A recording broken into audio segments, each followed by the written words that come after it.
This is Brent Allen Winters, commonlawyer.com, www.commonlawyer.com, coming at you from the remote hinterlands of the Wabash River Valley, where the hogs, the frogs, and the dogs keep up a racket all night long.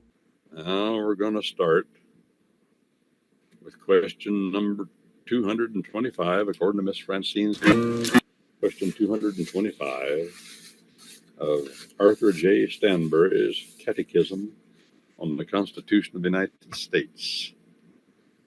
Oh, what are you talking about that for? You're talking about the laws of nature.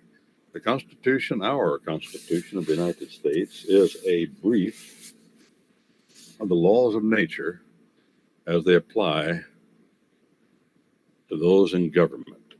This document does not apply to me, does not apply to you. It applies to those in government to limit their behavior, to tell them how, not what, but how things are to happen, how the three branches of government are to function with each other. A brief of common law government, I'm quoting, of course,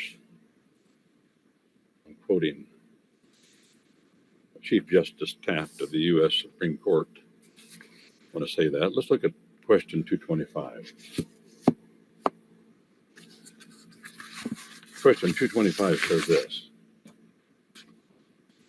what officers does the president appoint? What officers does the president appoint with the advice and consent of the United States Senate? Advice and consent. Now, there's an ancient phrase in our common law tradition. This is a good example. You know, Chief Justice Taft says that every word and every phrase of our Constitution of the United States is couched in the language, the terms, and the phrases of our common law. This phrase, advice and consent. Remember, the President of the United States can't do much anything according to the Constitution of the United States without him first gaining the advice and the consent of the Senate of the United States. Both are important. That phrase, advice and consent, is ancient in our common law tradition. I found a document going back, not the original, but somebody's got the original. I think it was a photograph of the document. Yes, it was a photograph, a high-resolution photograph of this document, signed, subscribed by King Alfred the Great when he was 6 years old. That would have been in the year 855 AD, the year of our Lord. No, not the common era, the year of our Lord, AD. That's Latin for year of our Lord. That's abbreviation of the Latin phrase. Year of our Lord. King Alfred the Great, who was only 6 years old, he wasn't even king yet, but his father wanted to sell a hide of land. Now, the hide is an important division of land, and upon that division, so many hides would make a quarter section, and so many hides then would make a quarter of a quarter section, 40 acres, and a quarter section, which would be 160 acres, which is a quarter of a quarter section, which is a square mile. Quarter of a square mile is 160 acres. Back then, they didn't farm. They didn't have that big farm equipment with 39 rows. And you could plant at the same time. That's really new stuff. When I was being fetched up, we planted with a two-row planter. Two-row. Isn't that something how fast things have changed? 2-row John Deere planter, horse drawn, and then adapted to a WD-45 Alice Chalmers. You had to do a little welding to fix the hitch on it. And then we graduated to a Dad was always progressive. Figured if he had enough power, he'd get a bigger one. He was able to, and he got a 4-row. Well, then we had more land. Then he said, well, I can get a little bigger one. Then he got a 6-row. And by the time I left home, that's big as they got. But now I've counted up to 30 rows, some of these planters. And if you got a 6-row planter, a 4-row planter, a 2-row planter, that's all the bigger corn picker you can have, see? Because when you pick corn with a corn picker, you got to pick it right on the rows that planter made a pass with. Because if you try to get off a little bit, the row was beside it may be not perfectly square, and you may miss some corn. So when you pick corn, you pick according to the rows that you planted. Well, things have changed drastically, of course, and the hide. His father, King Alfred the Great, was 6 years old. The year was 855 AD. His father wanted to sell a hide of land, which wasn't 40 acres, but upon the hide, all the rest of the sections and the quarter sections, all that is built. And the length of the furry, spelled F-U-R-R-O-W, F-U-R-R-O-W. That's the ditch that a plow makes when it goes along. That's called the furry, or that's what they say at home. People would say the furrow. And from the furrow, because it was 220 yards long, which is 1/8 of a mile, that was called the long furrow, furry, the long furrow, and that's called a furlong, 220 yards. It's important if you like to watch horse racing, that becomes important, how many furlongs a horse runs. Half-mile track would have how many furlongs? 4. An 8-furlong race is 2 times around a half-mile track, and most tracks are about a half mile, and the county fairs and stuff. But Alfred, his father, who was king of England. Well, I shouldn't say that. He was over king. Every shire, the shires in England, we call them counties, each shire was a kingdom, but the shire where Alfred the Great's father lived, he became so powerful, he became the over king. There were kings in the other shires, Wessex, Sussex, East Anglia, all that. But he became more powerful. So if in the case, which was happening often, of Danish invasion of the Vikings, all the shires, all the kings would come together, and the over-king, who had the most power, would be in command. Just like when Eisenhower commanded the troops that invaded Normandy. Well, before he did that, they had to decide. He was the commander of the American troops, and Montgomery was the commander of the British troops. And there were other less powerful countries involved, but they all got together and they had to decide who the over-king was, who was going to be the commander-in-chief of the troops that invaded Normandy. And what did they make the decision based upon? I'll tell you exactly what it was. And there was no way. It came down to Montgomery and Eisenhower.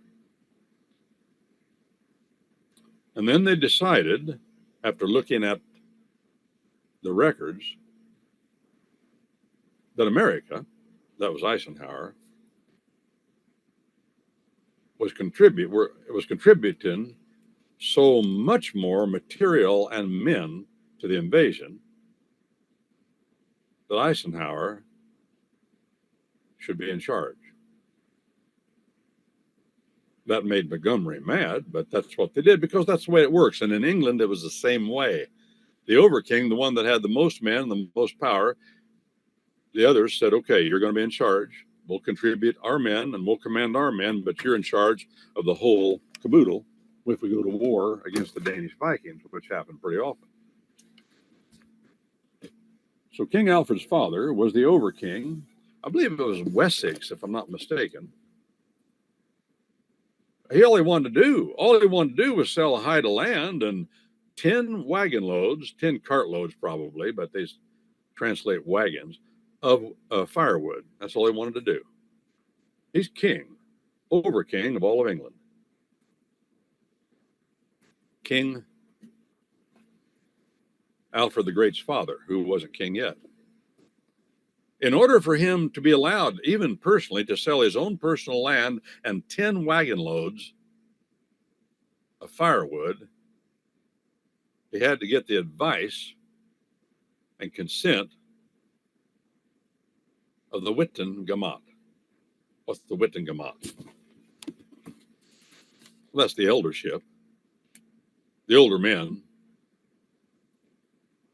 By the letters, Witten means gray-bearded, the gray-bearded men, the older guys. He couldn't even sell his own property as king without their not only advice, but their finally consent. And this document I'm telling you about, King Alfred the Great signed it when he was 6 years old. Why did he sign it? Well, what if his father cashed in his checks and kicked the bucket? Who's going to be responsible? So they just covering all bases. They had this 6-year-old boy sign it. And that document is a document of consent. And the document says, having been advised and under our consent, we do consent and hereby subscribe our signatures. The document was written in Latin. 855 AD. Why was it written in Latin? Because, get this, the English tongue, Old Anglo-Saxon, at that time had not been yet reduced to writing. There was no written English. And so kings couldn't read and write their own tongue, or they couldn't read it because they couldn't write it. It didn't exist. I can hear somebody saying, well, what about Beowulf? Now, Beowulf's a saga that goes way back. It's Anglo-Saxon. I think, if I remember right, you can go check this out. The oldest copy of Beowulf available to us is about 1000 AD. That'd been 150 years after this. But you can check it out. And English, Anglo-Saxon, was put to writing at the behest of Alfred, 6 years old then, when he got to be king. He got together, he had a Welshman who was a clergyman. Well, the clergyman they could learn to read and write Latin, and so he got together with him. He said, I want the English tongue in Anglo-Saxon so that my countrymen can read the Bible.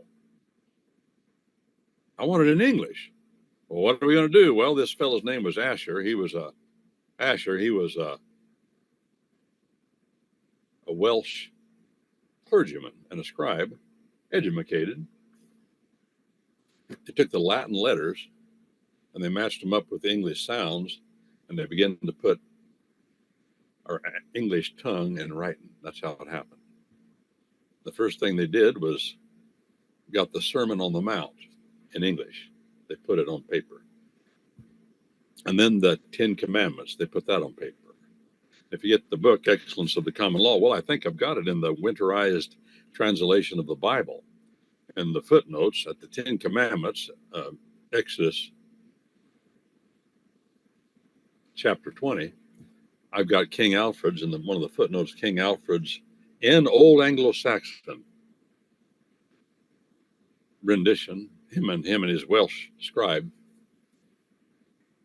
in Anglo-Saxon, along with parts of the Sermon on the Mount. That's how that happened. But don't miss this. That's powerful. He was the over-king of all of England, the most dominant king. And again, you check it out. I think it was Wessex, the Shire Wessex, the county. And he couldn't even sell 10 wagon loads of wood without the advice and consent of the eldership, the witan. Witan is a word, I mean, it's from the word, the same root Anglo-Saxon word as white. White. White-bearded. Gamat, meeting. So by the time we get to America, we say we're going to have a legislative branch in our national government like the one they got in England, but we're going to use a little bit different names. You know, they got in England the House of Lords, then they got the House of Parliament. The House of Lords and the House of Parliament, the upper house and the lower house, we call it. The upper house doesn't have as many folk in it. The lower house has more. Well, that's what we've got. It's a common law. A creature of our common law, the way we do our legislative branch, it has two houses. Bicameral is what people say. Camera, you know, we used to have cameras. I had a camera, and my brother had one, and I had one. Dad getting mad at us because we were, seemed like just boys, being boys. They got these cameras for us. I forget what, Brownie, didn't they call them? Yeah, brownies. They held like that. You looked, you could see the image right here. You get the image on, then you push a button and get a picture. And Dad was on us because we'd end up dropping the darn things. And he used to laugh and say, well, we were at Lookout Mountain, Tennessee. I remember I fell down the hill there, and if I hadn't hit a tree, I wouldn't be here today. I hit the tree. We were laughing and rolling. Then I looked down, and it was, you know, straight down about 1,000 feet or some crazy thing. But I had that Browning camera. I wanted to take a picture. You can see 3 states if you've been there. Lookout Mountain, East Tennessee, there in the Appalachians. You can see 3 states. It's right in the corner of state of Tennessee. I was bringing my camera, and I dropped it. He said, "You know, I'm not going to tell you to bring your camera anymore. It seems like you boys want to dribble those cameras. I know maybe you like to learn how to play basketball. Maybe you'll just learn how to dribble them. That's all you're ever doing. They're always on the pavement or the gravel someplace." He was ticked, of course. I don't blame him. I had a camera, and that camera, why do we call it a camera?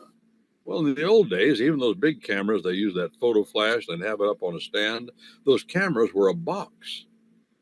That camera I had was a box. A Brownie Cameron. You look in it and click the picture, and you roll the film up. And the word camera in Latin means box.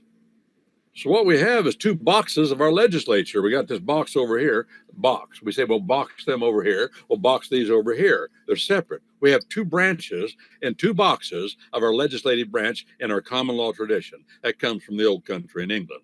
They had the House of Lords and then the Parliament. Every state in America except one, I think just one, I believe it's Nebraska.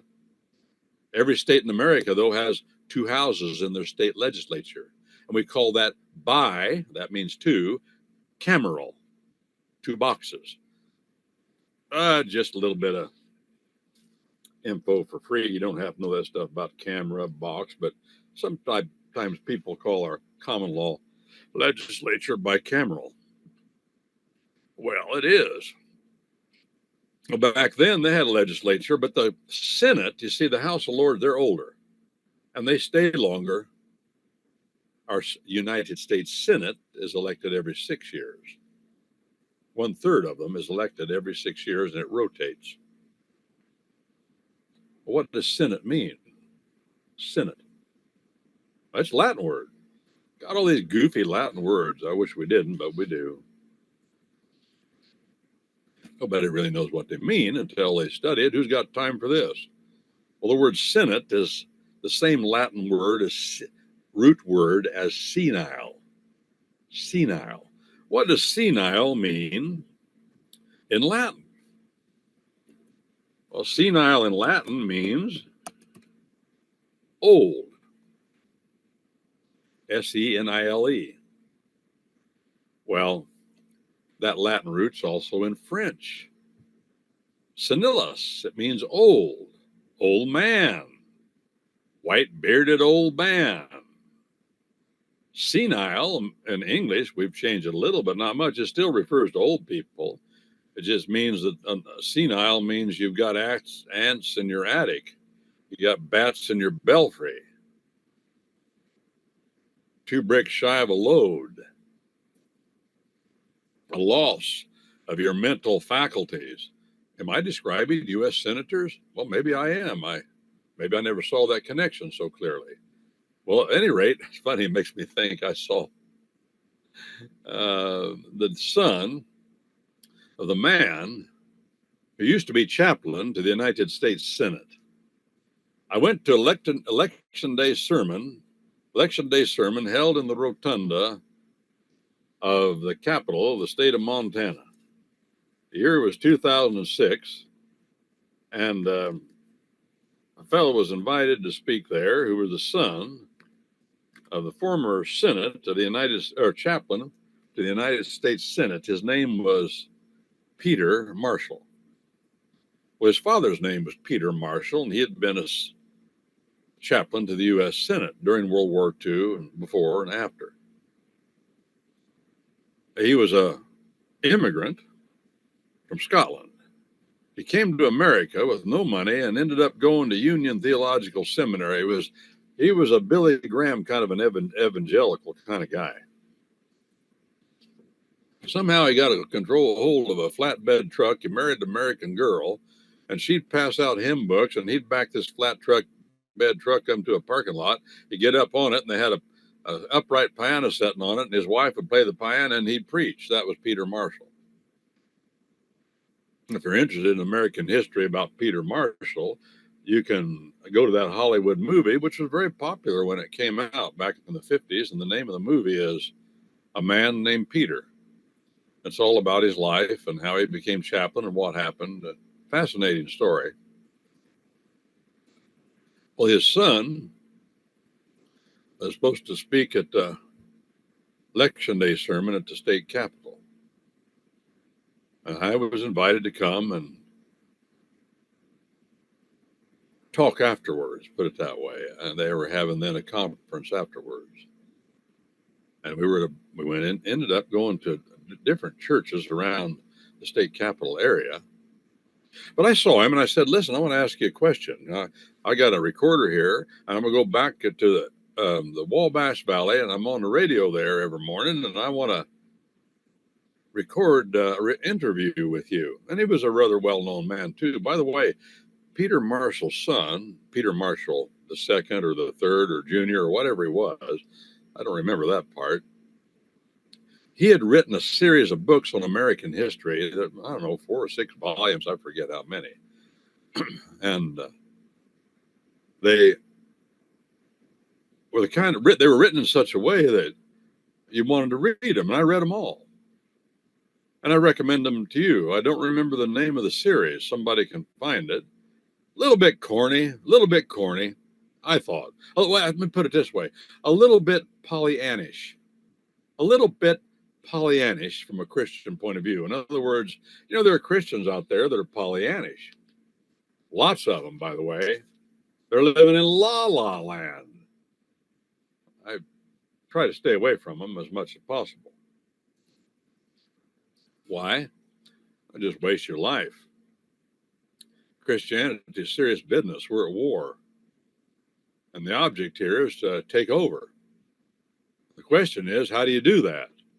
Well, we're doing it right now. I know what the plan is. I've read about it in church history with other men. I see it in the Bible.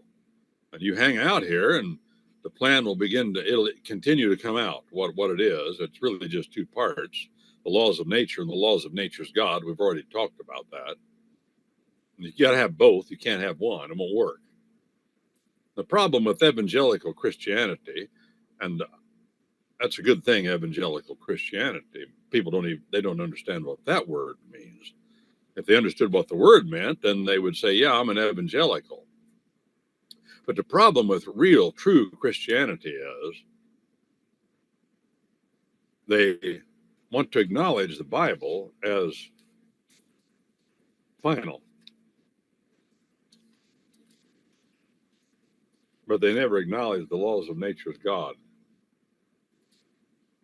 Without the condemnation of the laws of nature's God, there is no Christianity. The laws of nature's God are a revelation from God, a revelation of condemnation. And the laws, well, that's the laws of nature. I'm sorry, I get them backwards because I get to thinking in circles. The laws of nature are a law of condemnation.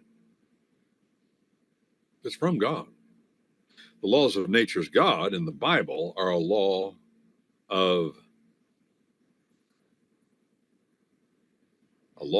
revelation to salvation.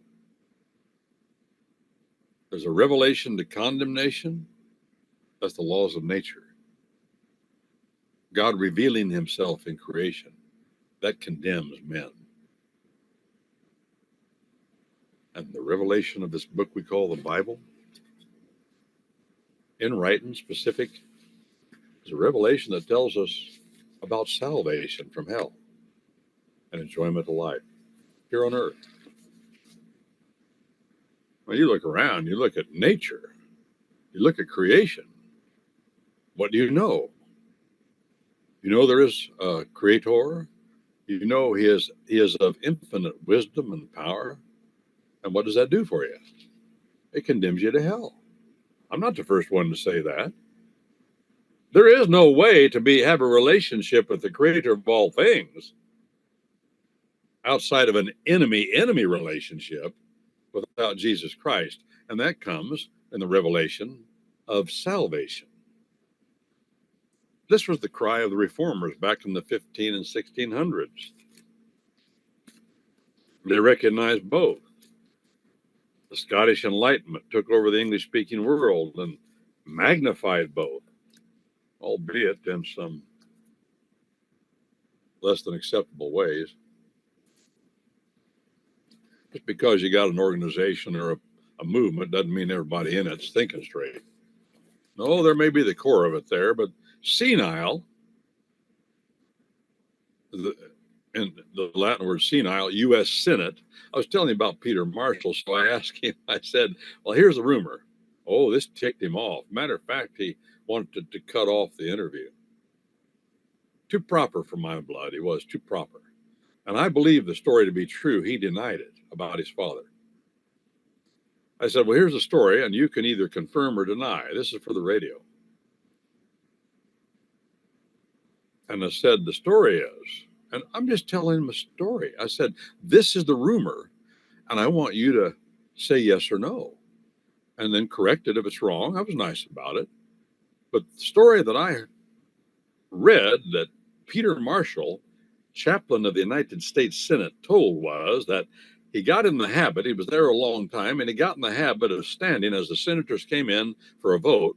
He would stand around the door someplace, and he would, at the beginning, when he first started, to do this, he said, I'll pray for each senator as he comes in the chamber. That way I won't miss any of them. I'll think about him. And so he prayed for the senators. But the story I got was, after a few years of doing that, he got so discouraged of the ugliness of politics that instead of praying for each senator as he came through the door, he would look at each senator and pray for the country. Well,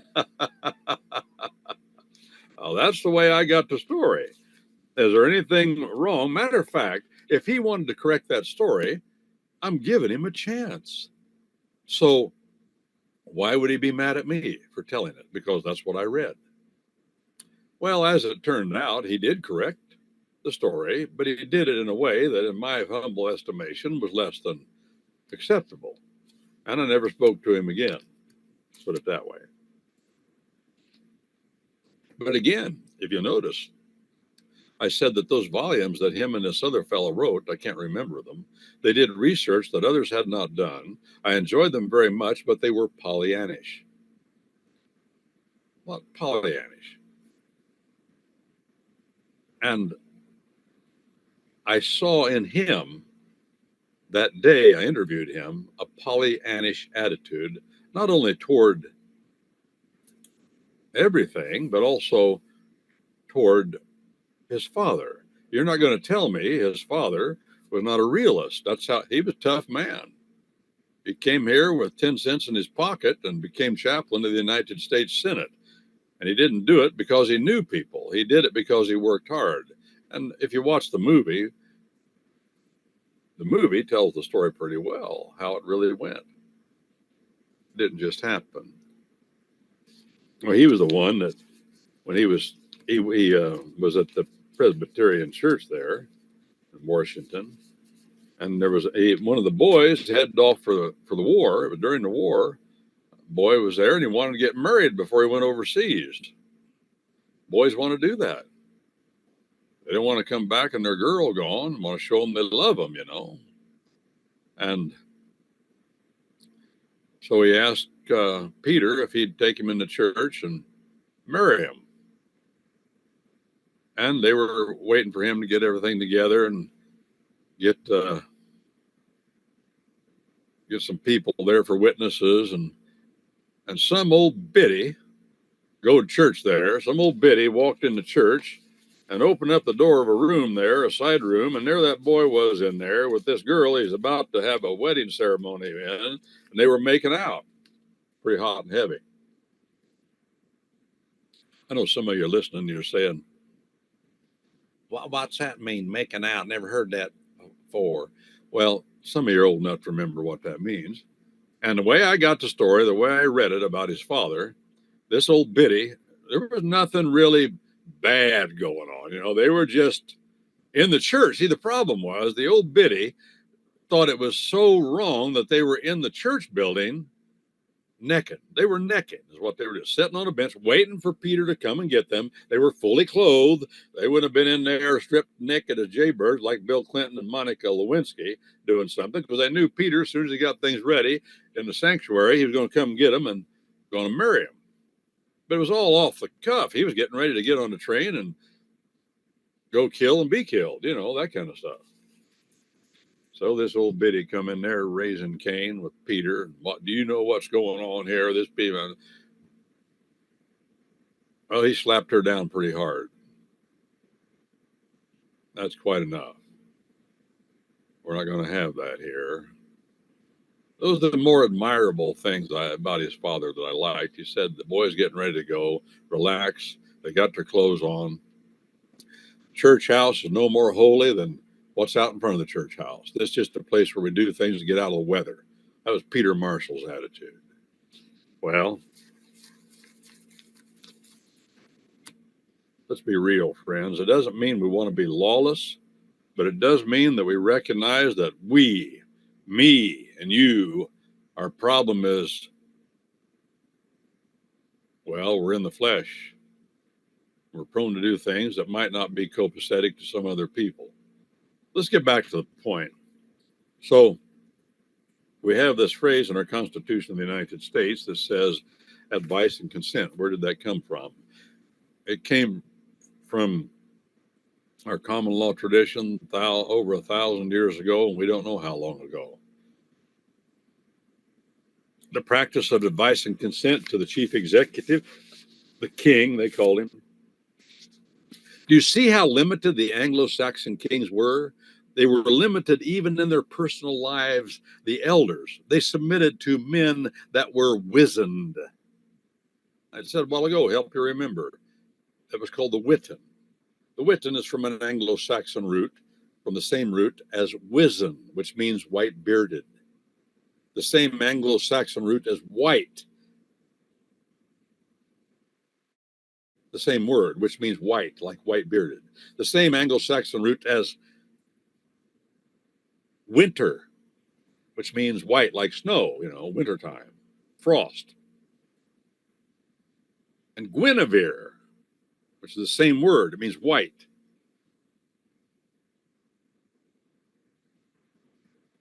even the king with all the power. We got President of the United States, DJ Trump.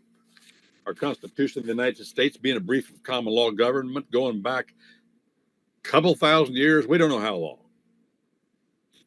Says that he's not to do things, put anybody in government without, number one, the advice, number two, the consent of the old men. How old are those men in the Senate? Not very old. How about the ones that can't even grow a beard? There's some there that can't grow a beard. Does that make sense? I don't know. I'm just asking. Should he be taking advice from them? Well, I don't know. Is that a good idea? I wonder. Making the point, though, God's government is about eldership. And that's why when you get to older men, eldership, white bearded men, you get to the New Testament, and Paul the Apostle, Peter, and John go into great length describing the picture of government that God's people are to show the world. And what is it? It is the eldership, the white bearded men. Another pronunciation in the ancient speech. Alderman, alderman. What is that? That's another pronunciation of the word elderman. Elderman. That's God's government. He says that's the government I want for the church, for my people. And he tells you how to do it. Advice and consent. I know I've been on that a long time. I don't think we can overdo it. Ambassadors, answer. Ambassadors, foreign ministers, that is, persons sent by the United States government to the government of some other nation. Consuls, persons sent by this country to reside in the ports of other nations to protect our commerce, that is, to see that our vessels, our sailors, and our property of our merchants are properly treated there, according to the treaties and laws of both countries. I've been to a lot of foreign ports. A lot. I went to a foreign port one time and race riots broke out. White on black, no, black on white, Filipino on, and it wasn't in the Philippines, Filipino on black, many men injured, disrupt the town there. What happened? The city fathers of that, it was an Oriental city. The city fathers got a hold of the American Council there. That's what we're talking about here, the council, at that port. And there were many merchant ships in that port. A lot of Americans, naval vessels. I mean, more than I could count. They called the American Council there, Council, C-O-N-S-U-L, and said, we want these American warships out of here. We can't stand any more of this. They can't keep control of their men any better than that. And the non-military men got involved in the mess, the merchant sailors.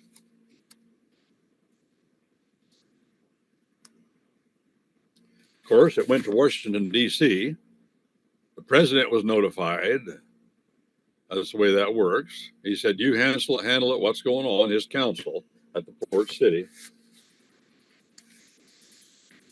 And then they got the idea, they said there's nuclear weapons on these ships, and we told you we don't want that in here. Now we've got ideas that you've lied to us, and on the disagreement went. So what happened? The council sent word from the President of the United States to the skippers of these ships, get them out of here now. That's what a council does. Appointment of judges of the Supreme Court and all other officers of the United States, except those who are expressly ordered by the Constitution to be appointed by some other person than the President of the United States. Here's the point I want. This is the big picture, friends. Forget the details. Here's the big picture. No President of the United States, just like no King of England, no King of England, no chief executive, no president, whatever you call him, no prime minister if he's in charge at 10 Downing Street. A common law going back centuries, none of them are allowed to do anything without the advice and consent of the old gray-bearded men that are hanging around, however they got it organized.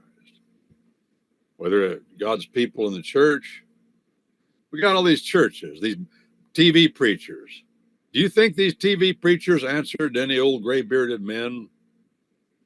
You folk in charismatic churches, you think your preacher who's talking the health, material wealth gospel is submitting himself to gray-bearded men? You Baptists, do you think that your preacher, you fundamentalist Baptist in these Bible Baptist churches, do you think that your preacher is submitting himself to the advice and consent of the gray-bearded men? No. In most of those cases, that's not true because they're not even there. They're not even appointed to any board of eldership, any synod, any Wittengemat. No. Why are God's people here? Present God's picture, his command, his requirement of true government. We're to set the example in our churches. In our churches. Do some do that? Some have done that, but many do not. Do you think any board of elders would have told Jimmy Swaggart what to do?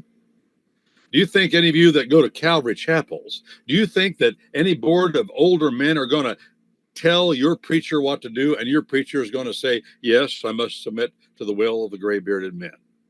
I must first get their advice and then I got to get their consent. Well, our Constitution of the United States reflects God's government.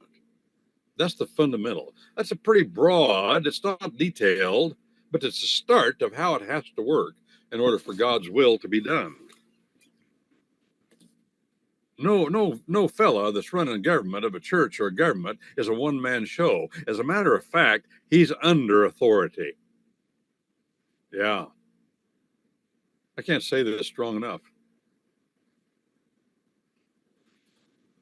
I went to a little church when I was growing up down there at White Oak T Road. There was a church, a store, and a school. The school got consolidated into town. The building's still there. My granddad taught in that school. Well, Fasick family ran a little store there. It's still there, but the store's gone. Roads are all blacktop now. They're not mud and gravel, and people can get to town and buy groceries. Why go to a store close by? They're going to charge you more for having to ship the groceries out there anyway. Church is gone. Buildings tore down. It was small then, just a few people. I mean, if we had 50 people there on a Sunday morning, it was a good day. I mean, that's counting all the little children, of which I was one. There weren't many people there. We didn't have a large board of elders. Older men, gray-bearded men, we had three elders. Why? Because that's what God said. Is it hard, boys and girls? I'm talking to the preachers. You listen to me, preachers? You read the Bible. You're going to tell me that isn't unambiguously clear as crystal in the New Testament? Then you can go back to the Old Testament and find it. And then you can see it in the laws of nature, our Constitution of the United States, our common law tradition. You can see it in the history of our English-speaking world. That's where our culture comes from. And you're going to be a one-man show. You know, we do church on Sunday. Church on Sunday. I don't know how many people come to church. I've thought about, and I'm still thinking about trying to figure out who wants to join our church and let you know what you got to do that. Matter of fact, I think that'd be a good idea. Why? Because then we know we have better government. Do we have elders now? Yes, we have an eldership. There were 4 of us at one time. I'm the teaching elder. Then you have what they call ruling elders or teaching. You do all that stuff. We had 4 of them. 2 of them have since passed away. Do I need 2 more? No, I don't think we do. We don't know how many people are involved with us. Now we have 2. But the point is, the Bible doesn't say how many you got to have, except to say you got to have more than one. You got to have more than one. We call it the principle of a plurality of elders. We had 3 when I was growing up. I had 4 here for a while. Now I'm down to 2. Why do you think the Bible says, Jesus Christ, what do you think he says in Matthew 18, where 2 or 3 of you are gathered together, 2 or 3, and it comes down to elders, more than one, and whatever you have bound on earth has already been decided and bound in heaven. You have found the will of God. And that is, if you follow this process that he just gave them in Matthew 18, follow this process, due process. See, there's our common law tradition. And whatever you have decided among you, 2 or 3, that's an eldership. As to this particular situation, whatever it is, that's the way I want it. That's the way I want government to work. That's fundamental, friends.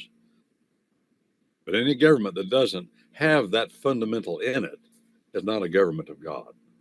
It's something else. It's government of the evil empire, the Code of Justinian, the canon civil laws of Rome. It's a one-man show. It's Babylonianism. Well, Miss Francine, would you do me a favor? We're going to start next time with, well, I'm going to do one more. 226 makes me feel like I'm moving forward. We've started with question 1. We're going to question 333. 226 say, may the president appoint any officer of government without consent of the Senate? Answer. Now listen to his answer. Yes, if Congress makes a law giving him that power. But this only applies to inferior officers, such as have other officers over them that the Senate has consented to. Is that true? Yes. Just keep in mind that the President of the United States cannot appoint anybody to government positions, Supreme Court justices, ambassadors, consuls to foreign ports,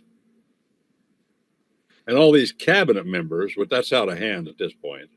You just need to shut her off, which he's trying to do. He can't do any of that unless he has the advice and consent of the Senate. Now, what if the President of the United States said this? I've been listening to this feller down there in the Wabash Valley on YouTube, and I think that boy could do a job for me. I'm going to point him to this little position down here. I think he may be able to just what I need in this little position down here. Does he have to ask the United States Senate? No, because that little position isn't what we call a constitutional office. It's not an office mentioned in the Constitution of the Constitution of the United States mentions. Supreme Court of the United States? Yeah, clearly. He's got to have the advice and consent. Now, don't miss this thing about advice. That means he must give them an opportunity to tell him what they want him to know about this candidate he's presented to them.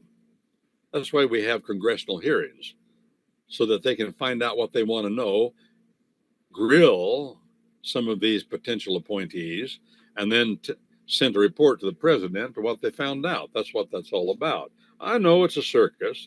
It's nothing but, as we say, FaceTime on the TV and the internet for the political animals in the Senate. I get it. That's the way the system is.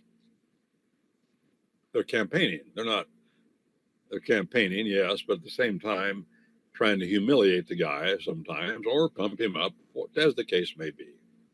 It's brutal, friends, utterly brutal. Ask Judge Bork. We even coined a new word with his name. Well, that guy got borked. That means they wiped him out in the U.S. Senate. Supreme Court Justice Clarence Thomas got borked. I didn't care. Anything they could do to destroy his life, his reputation, his family, whatever they could do, they did it. He got on anyway. Bork, B-O-R-K, he didn't make it. He had been a good justice, though. Oh, yeah. Peach of a guy. I've read his books. One of the books that I liked most was a book he wrote called Slouching Toward Gomorrah. Slouching Toward Gomorrah by Bork.